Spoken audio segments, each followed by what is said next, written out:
directing it specifically at you, but you do look pretty good. What do you think? I mean, I may not be the best gauge. Should ask some of the ladies here. Everybody have a seat who's got a chair. If you don't have a chair, don't sit down. I understand George P. Burdell was supposed to introduce me today, but nobody could find him. So I want to thank Tiffany for stepping in. What she did not mention is that her letter to me was not just to express her concern about student loans. She said in her letter, she said, it was also to procrastinate from doing her thermodynamics homework.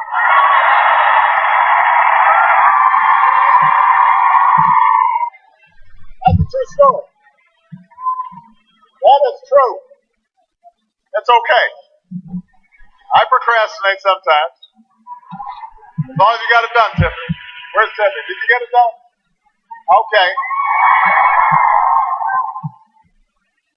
Let's give it up for Buzz and the Georgia Tech band for getting us fired up.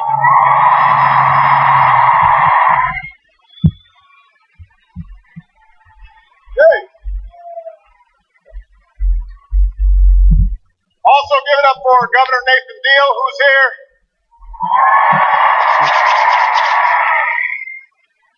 Congressman Hank Johnson and David Scott. Atlanta Mayor Kasim Reed.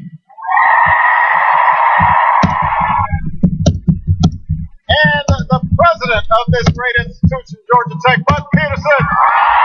Hey.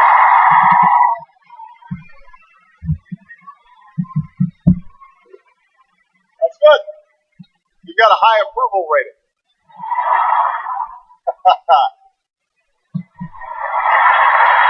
You do. Absolutely. We also have a special guest with us. This is a proud Georgia Tech alum who just happens also to be the vice chairman of the Joint Chiefs of Staff. Admiral Sandy Winnefeld is here.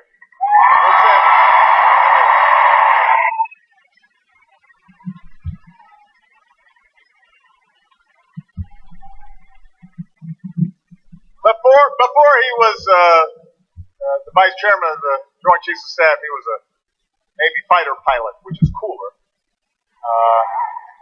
Now he just goes to meetings.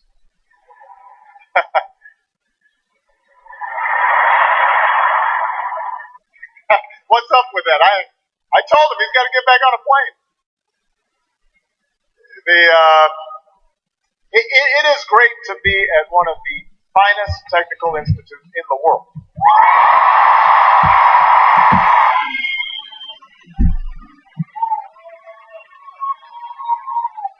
One of the finest in the world. I mean, you've got to be if the Ramblin' Wreck is still running after all these years. Is that it? That's a Georgia Tech reference that some of you may not know. I also know that Georgia Tech is terrific because we've actually worked with you on several fronts, from promoting advanced manufacturing to unlocking the mysteries of the brain to helping more students become entrepreneurs.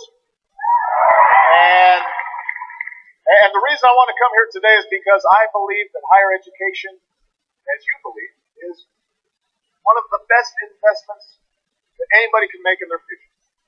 And it's also one of the best investments you can make in our country's future.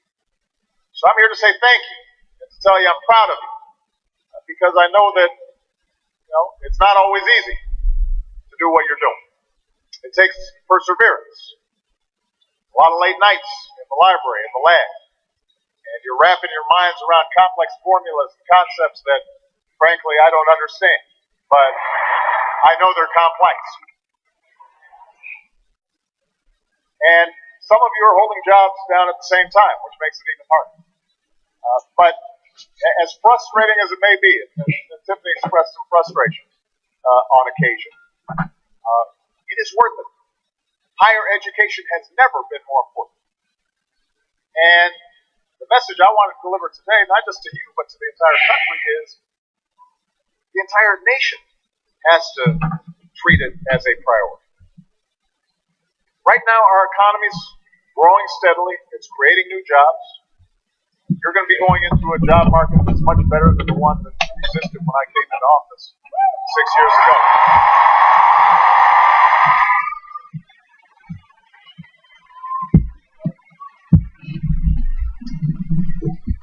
After the worst economic crisis of our lifetimes, over the past 5 years, our business has now created 12 million new jobs. Unemployment continues to come down. And obviously that's good news for those of you who are graduating soon. But, yeah, that's right, you want a job. Your parents also want you to have a job. They don't want you on the couch. But I didn't run for president just to get us back to where we were. I ran for president to get us to where we need to go. Where we need to go is a growing middle class with rising incomes and opportunities for everybody who's willing to work hard. America, where no matter who you are, what you look like, where you came from, how you started, who you love, what faith you're a part of, you can make it in this country if you try. That's what America's all about. And today, a college degree is the surest ticket to the middle class and beyond. It's the key to getting a good job that pays a good income. And it offers a measure of security because a college degree tells employers that you don't just have one set of skills, that you've got the continuous capacity to learn new skills. It's going to be particularly important for your generation because the economy is going to churn and change in ways that none of us can even anticipate. Before we came out here, I was talking to a group, including Sandy Winnefeld, Mayor Kasim Reed, Tyler Perry, buddy who's he wasn't in Medea, he was Tyler, and we were talking about how rapidly technology is transforming everything we understand, everything we know, everything from drones to artificial intelligence to driverless cars, and we don't yet know how all that is going to shape the nation that you inherit, but we know it's going to shape it dramatically. And in order for you to be able to be successful, you're going to have to adapt continuously. The days where you work in one place for 30, 40 years, those days are over. And so the skill sets you are getting now are going to keep you in that job market. You're going to have multiple jobs before you're 30. Some of you will have multiple careers. And we live in a 21st century economy where your most valuable asset is your imagination, your knowledge, your ability to analyze tough problems. And that's not just true for individual Americans, it's true for our whole country. The ability to compete in the global economy depends on us having the world's most skilled, best educated workforce. And by the way, let me just add, it's also going to be critical for us to maintain our democracy in a complex, diverse society. Because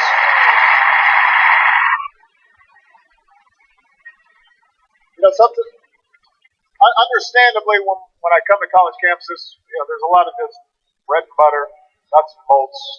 How does this translate to jobs, careers? But part of what has made America the exceptional nation that it is our diversity and our ability to draw from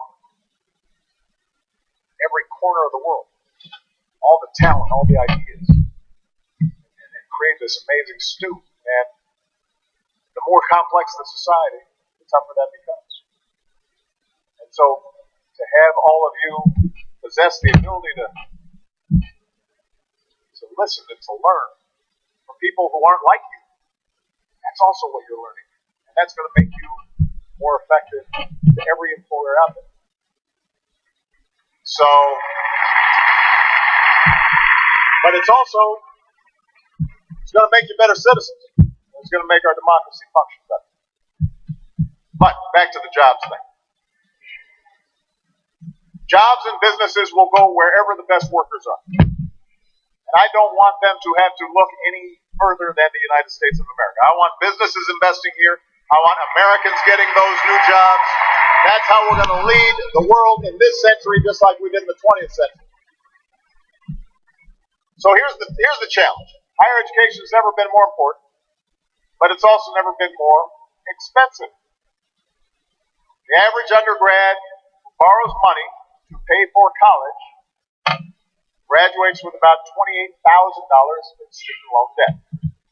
That's just the average. Some students end up with a lot more than that. You know who you are. I'm not telling you anything you don't know. And let me say that it's been established time and time again that Georgia Tech is one of the best bargains around. You are getting a great education for great value. So,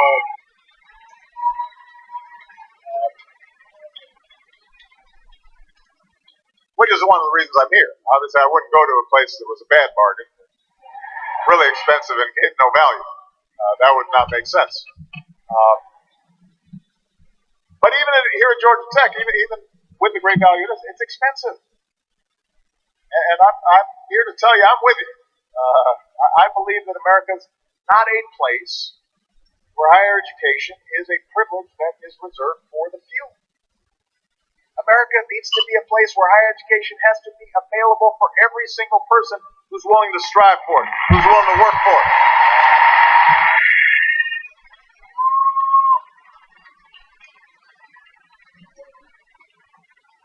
And I've said this before, I take this personally.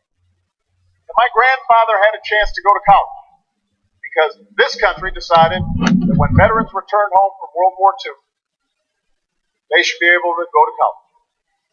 And this government stepped up. My mother was able to raise 2 kids by herself, in part because she got grants to help pay for her education. And I'm only standing here. Michelle's only where she is today because of scholarships and student loans and work study. We did not come from families of means.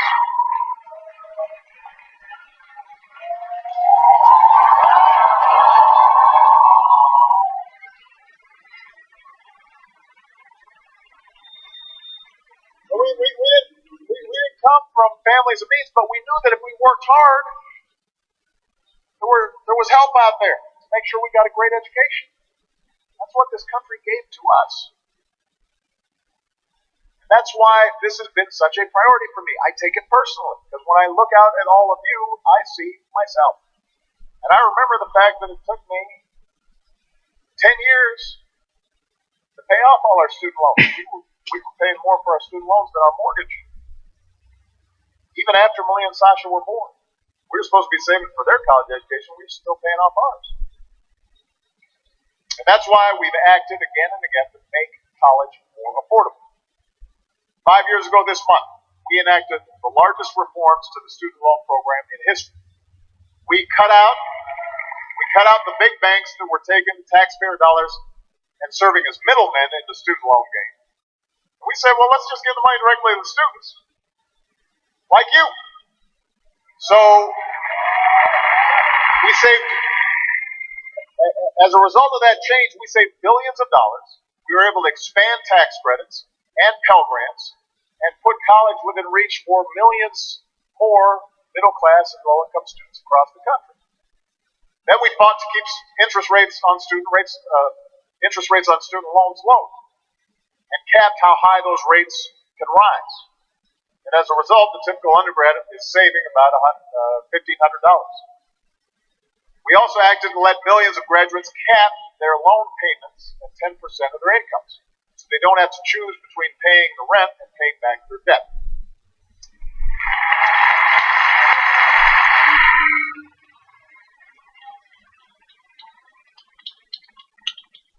And by the way, everybody here, if you don't already know about the income-based repayment program, you need to learn about it. Because it's still underutilized. but it gives you an opportunity to make sure that if you make a career choice that doesn't make tons of money, you're still able to do the responsible thing and pay back your loans at a pace that also allows you to build a family, buy a home, and live your lives. And graduates who go into lower paying fields like social work or teaching, they're not going to pay a price for following their dreams because they're going to have even better options in terms of how they repay their loans.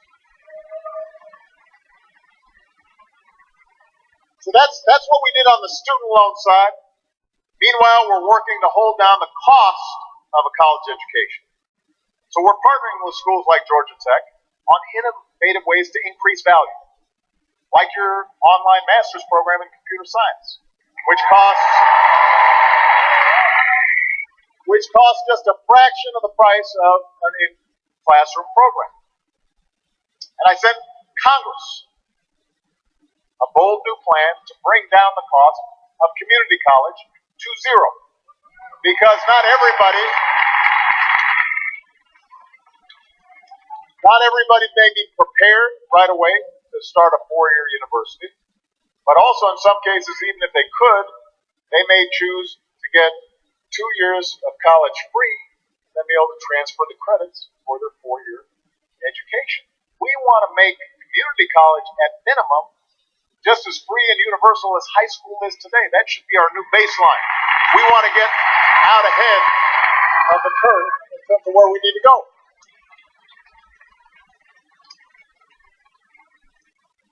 Earlier today, I took a new action to make it easier for students to pay for college and pay off their loans.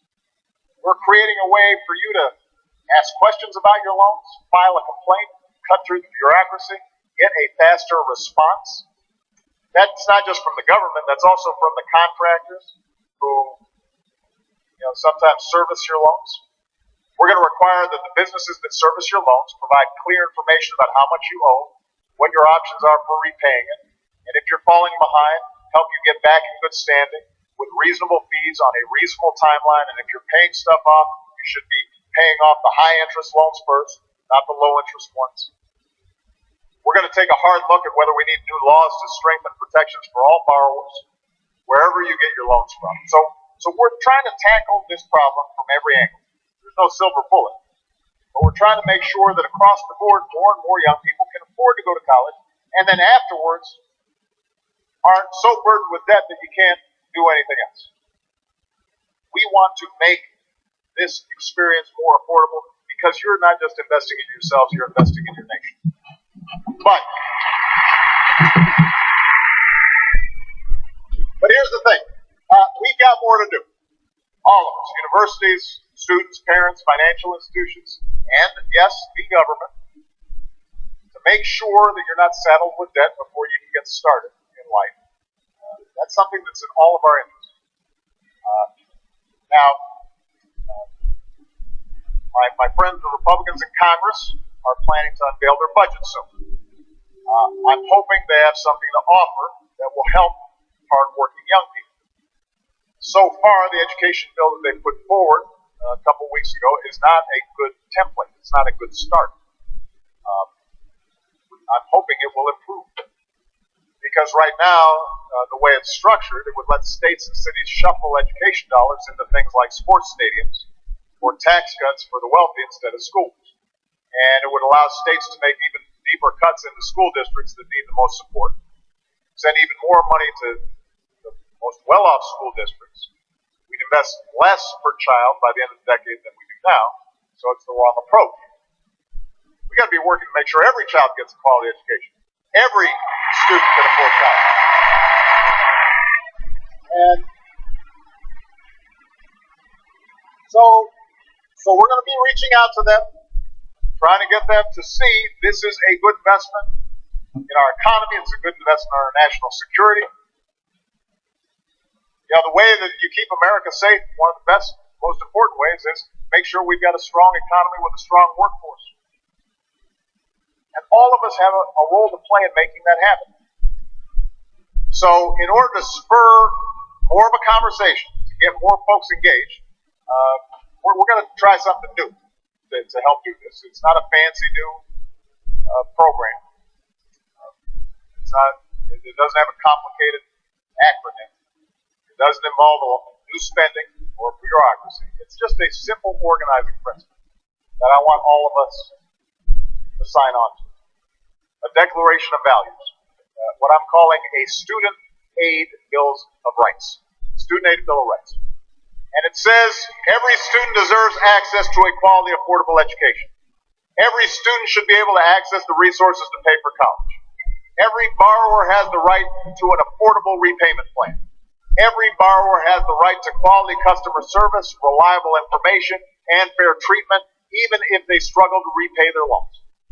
It's a simple set of principles that if everybody signed on to, Republicans, Democrats, state legislators, university presidents, members of Congress, it can focus our attention, all these different things that we're doing, into one simple basic idea, which is make sure that when you're doing the right thing, that your society has got your back and it is looking out for you. So based on this principle, we're going to make sure universities are using technology to help students learn at lower costs. We're going to make sure that loan servicers can find better ways to help borrowers keep up with monthly payments that they can afford. We as a country can do more to invest in Pell Grants and community colleges to make sure quality education is affordable for everybody. So we're going to just keep on moving on every front. We want everybody who agrees with these principles to sit down and work with us and figure out how they can make these student rights real. You've got a part to play as well. You know, we had the great honor of being in Selma this past weekend for the 50th anniversary of Selma.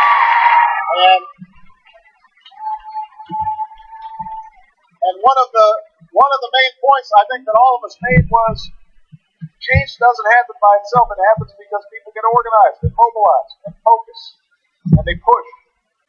And sometimes they disrupt and they make folks uncomfortable and they ask questions about why is it this way instead of that way.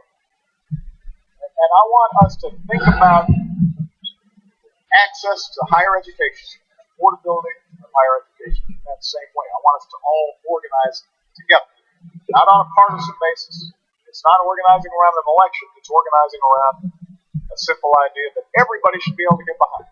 And you're going to have to play the part because what we also made the point of this past weekend is young people typically lead the pack with new ideas, with new initiatives, with new focus, with a new vision. So, if you agree with the basic values that I outlined, if you believe in a student aid bill of rights that will help more Americans pay for a quality education, then sign your name to this declaration. You can go to a website, because you guys like tech stuff. You go to whitehouse.gov/college opportunity, whitehouse.gov/college opportunity. Tell your families and classmates and professors to do it. I'm going to ask members of Congress and lenders and as many business leaders as I can find to sign up. We're going to mobilize a coalition around this country to get this process moving because there are a lot of good ideas right now, but they're stalled, or they're happening piecemeal, or they're happening in one university, or they're happening in one state, and they have to happen everywhere. And we've got to mobilize the entire nation to make that happen, and it's going to start with students themselves. Because if you aren't asking for something different, if you aren't asking for help, if you're not getting mobilized, then folks aren't going to help you. And then you'll just be complaining. Especially once you graduate and you start having to write those checks. So don't stop engaging in this issue, even after you graduate, because you'll be still impacted by it. And in the meantime, you got to study hard and work hard and have fun, make some new discoveries, inspire us, lead us, be the Americans that we need you to be. Every American should have the right to go as far as their talents and hard work will take them. That is what college is all about. That is what America is all about. And you embody that basic notion. You are that talent. You're an embodiment of what we hope for. A country that says that everybody, rich, poor, black, white, Hispanic, Asian, gay, straight, man, woman, with disabilities, without, no matter who you are, where you come from, not only can you succeed, but you can help everybody else succeed. That's the promise that helped us become the greatest nation in the world. That's the promise that I need you working for. Thank you, everybody. God bless you. Thank you, Georgia.